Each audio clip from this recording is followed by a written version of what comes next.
Welcome to Nepal. Welcome to Nepal. Okay. This is a Nepali tradition. Okay. Please. Okay.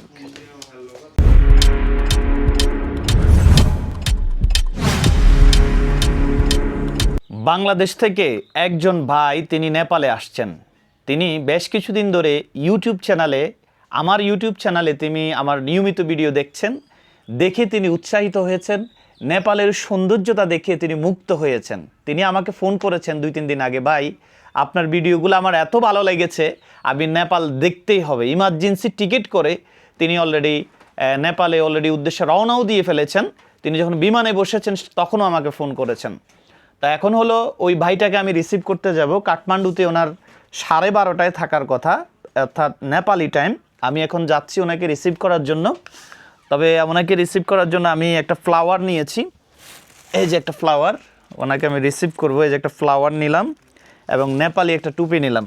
তো চলুন, উনি এয়ারপোর্টে নেমে আমাকে কল দিবেন বলেছেন। তবে আমি আগে একটু চলে যাব, হোটেল রিসেপশনে চলে যাব। তো আলহামদুলিল্লাহ ভালো লাগে যখন দেশ বিদেশ থেকে, কিছুক্ষণ আগে ইতালি থেকে এক ভাই ফোন করেছেন, কিছুক্ষণ আগে ফ্রান্স থেকে এক ভাই ফোন করেছেন যে ভাই আপনার আনকাট ভিডিওগুলো খুবই ভালো লাগছে, আপনি কন্টিনিউ করুন, ভিডিও করুন ইউটিউবে। এবং নেপালের যে সৌন্দর্যতা এবং সত্যি যে জিনিসটা তুলে ধরেছি তারা এর আগে কোনো ইউটিউবের মধ্যে দেখেনি। তো চলুন, আমার ভাইটি আসছেন, ওনার নাম হচ্ছে মোস্তাকিম। ওনাকে আমি এখন রিসিভ করব, ওয়েলকাম জানাবো। ওনার হোটেলের দিকে আমি যাচ্ছি, চলুন। ধন্যবাদ। বন্ধুরা, অলরেডি আমাদের বাংলাদেশ থেকে আর্লি ফার্স্ট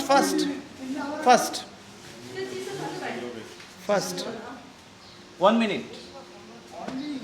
বন্ধুরা, আমাদের বাংলাদেশ থেকে আমাদের বাংলাদেশ থেকে আমাদের গেস্ট চলে এসেছে। আসসালামু আলাইকুম। ওয়ালাইকুম আসসালাম ওয়া রাহমাতুল্লাহি। মুস্তাকিম ভাই কেমন আছেন? ভালো আছি, আপনাদের তো ইনশাআল্লাহ। Welcome to Nepal. Welcome to Nepal. Okay. This is a Nepali tradition. আমার মুস্তাকিম ভাইকে ওয়েলকাম করা হচ্ছে। ওকে, টুগেদার টেক পিকচার প্লিজ। আপনি পিকচার নেন তো, ছবি তুলেন মোবাইল দিয়ে। আপনার আসতে কোনো অসুবিধা হয় নাই তো? কোনো অসুবিধা হয় নাই। এদিক দিয়ে চলে আসুন। খুব ভালোভাবে আসতে পেরেছি। ইমিগ্রেশনও কোনো সমস্যা হয় নাই, খুব ইজিভাবে ইমিগ্রেশন করেছি। আমি সহি সালামতে আমি নেপালে এসে পৌঁছেছি। আচ্ছা, আলহামদুলিল্লাহ, থ্যাংক ইউ। 1 মিনিট। তো আলহামদুলিল্লাহ বন্ধুরা, দেখতে পেয়েছেন মুস্তাকিম ভাই চট্টগ্রাম থেকে অলরেডি নেপালে চলে এসেছে। রুমের দিকে চলে যান, রেস্ট করেন। Hello sister, bring key and take him up. Okay, can I have your ID just one? Okay.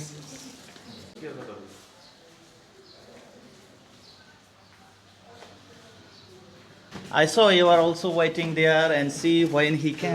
This room. Yes. Okay. Please. Okay. राखें, रेस्ट करें। तो आप एक काम करिए सर, अभी आप लंच वगैरह कर लीजिए और थोड़ा रेस्ट करिए। हम लोग भी थोड़ा रेस्ट कर लेते हैं और हम लोग। হ্যালো বন্ধুরা, অবশেষে আমাদের মোস্তাকিম ভাই রুমেও গিয়েছেন, রেস্ট করেছেন, একটু তিনি তার শাওয়ার যেটা গোসল বলা হয় সেটাও করেছেন। আমি ওনার সাথে একটু কথা বলবো। আসসালামু আলাইকুম ভাইয়া। ওয়ালাইকুম আসসালাম ওয়া রাহমাতুল্লাহি ওয়া বারাকাতুহু।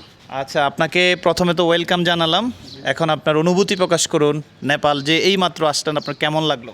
আসলে নেপাল কাঠমান্ডুতে আমার ফার্স্ট আসা, কিন্তু এর আগে নেপাল আমি অন্য ডিস্ট্রিক্টে এসেছি।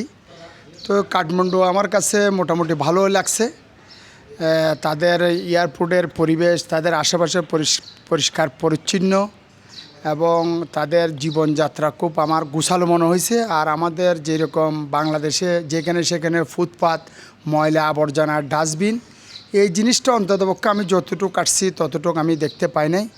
তো আগামীতে আমি আরও অনেক জায়গায় যাব, দেখব, আরও বিস্তারিত আপনাদেরকে বলতে পারবো। তো আমি বাংলাদেশে নেপালে মূলত আমার আসার উদ্দেশ্য হচ্ছে একটা গ্লোবাল বিজনেস ডিলের জন্য আমি নেপালে আসি। বাংলাদেশ থেকে, সুদূর বাংলাদেশ থেকে নেপালে আসার পরে আমি আমার হোটেলটা আপনারা দেখলেন, খুব একটা ভালো হোটেলে আসি।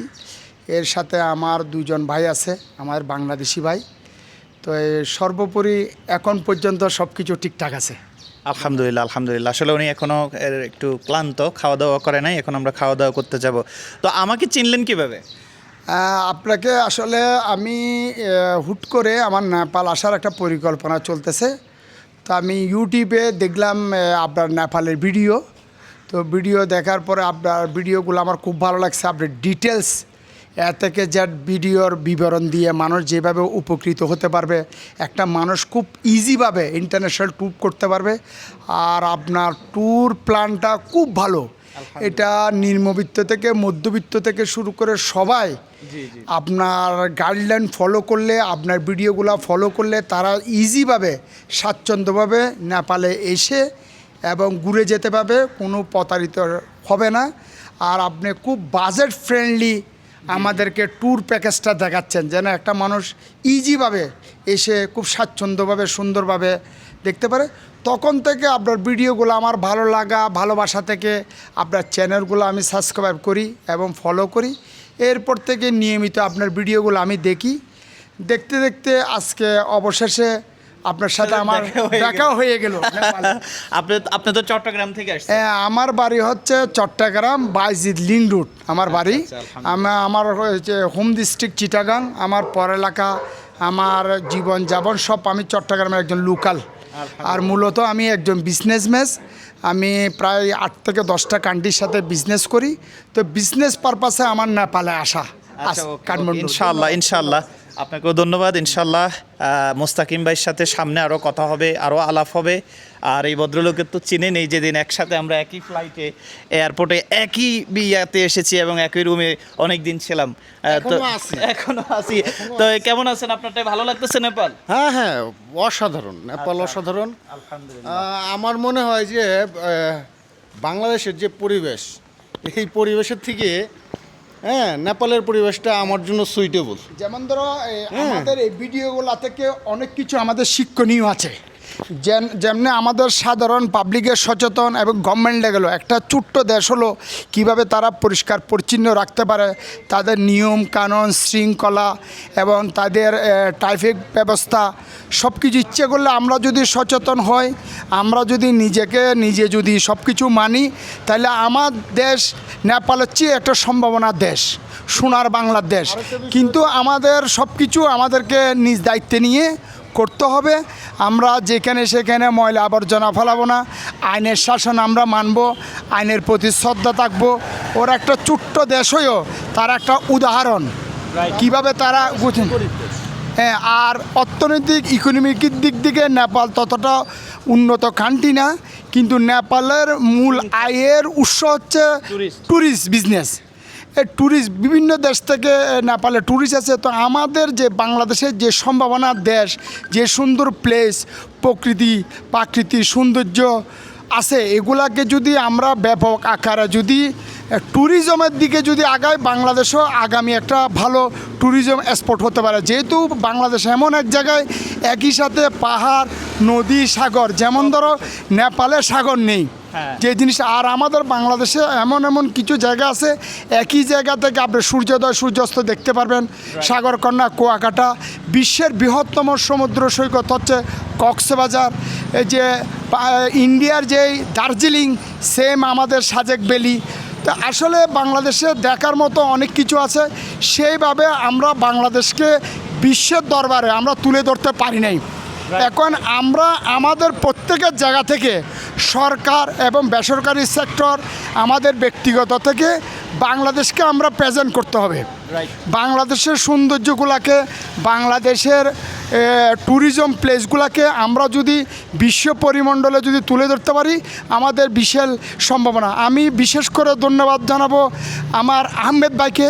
সেই আশা করি বাংলাদেশের যে সুন্দরতম পর্যটন এরিয়াগুলো আছে এগুলোকে খুব ভালোভাবে তার ইউটিউব চ্যানেলে তুলে ধরবে।